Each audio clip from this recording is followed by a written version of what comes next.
এই জুলুম অত্যাচারের বিরুদ্ধে যে মানুষগুলো জীবন দিয়ে গেল, বিশেষ করে আবু সাইদ সহ, মুগ্ধ ভাই সহ যতগুলো মানুষ জীবন দিয়েছে, ওদেরকে আল্লাহ শাহাদতের সর্বোচ্চ মাকাম যেন দান করে।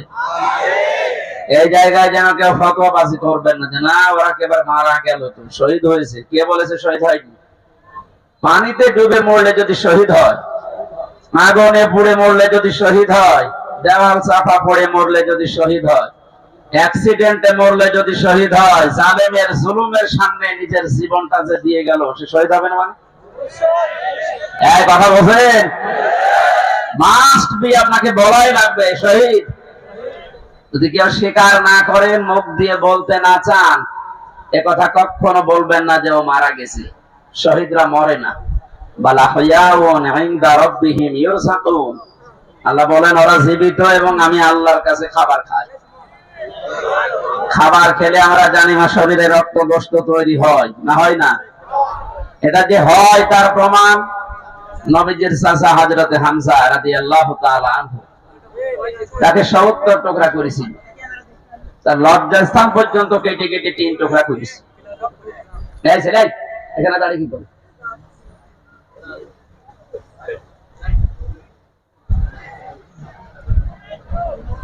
কুষ্টিয়াবাসী হযরতে হামজার এই টুকরা টুকরা অংশগুলো যখন নিয়ে এসে এক জায়গায় করেছিলেন, নবীজি দেখলেন কয়েক টুকরা পাওয়া যাচ্ছে না, যতটুকু পাওয়া যায় লাশটা সাজিয়ে রেখে দিয়েছিল সামনে।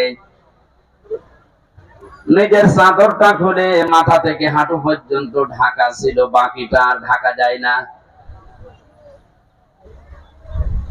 পাহাড়ের লতা পাতা দিয়ে নবীজি নিজে নিজের অংশটুকু ঢেকে দিলেন, কবরে দিলেন, ডাক দিয়ে বললেন মাবুদ, এই আমার চাচা হামজা, জন্মের আগে আমার বাবাকে আমি হারিয়েছি, জন্মের কিছুদিন পরে আমার মা চলে গেছে, দাদার আন্ডারে ছিলাম, তিনিও চলে গেলেন।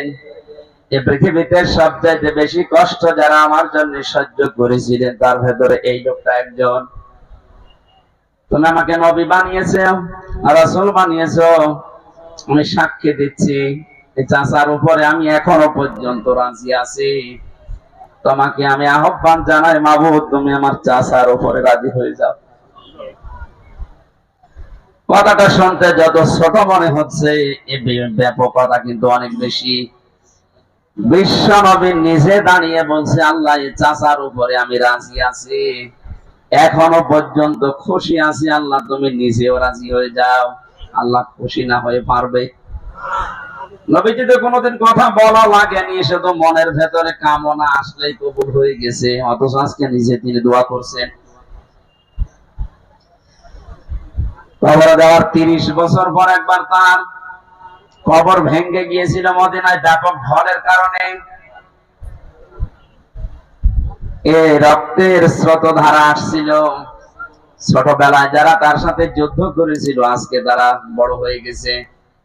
এই মুরব্বী মানুষগুলো রক্ত অনুসন্ধান করতে গিয়ে দেখে 30 বছর আগে মুহাম্মদুর রাসূলুল্লাহর চাচা হযরতে হামজা রাদিয়াল্লাহু তাআলা আনহু উহুদের ময়দানে জীবন দিয়েছিলেন। যেখানে যেখানে কাফেরেরা তাকে টুকরা টুকরা করেছে, ওই জায়গাগুলো দিয়ে ফিনকি দিয়ে রক্ত বের হচ্ছে। মুসলমানেরা যদি খাবার এমনি না খাবে, আল্লাহ যে রিজকের কথা জানিয়েছেন, তারা জীবিত এবং আমি আল্লাহর কাছে তারা রিজিক পায়। ওরা যদি রিজিকই না পাবে তাহলে আমার শরীর থেকে রক্ত আসলো কোথা থেকে?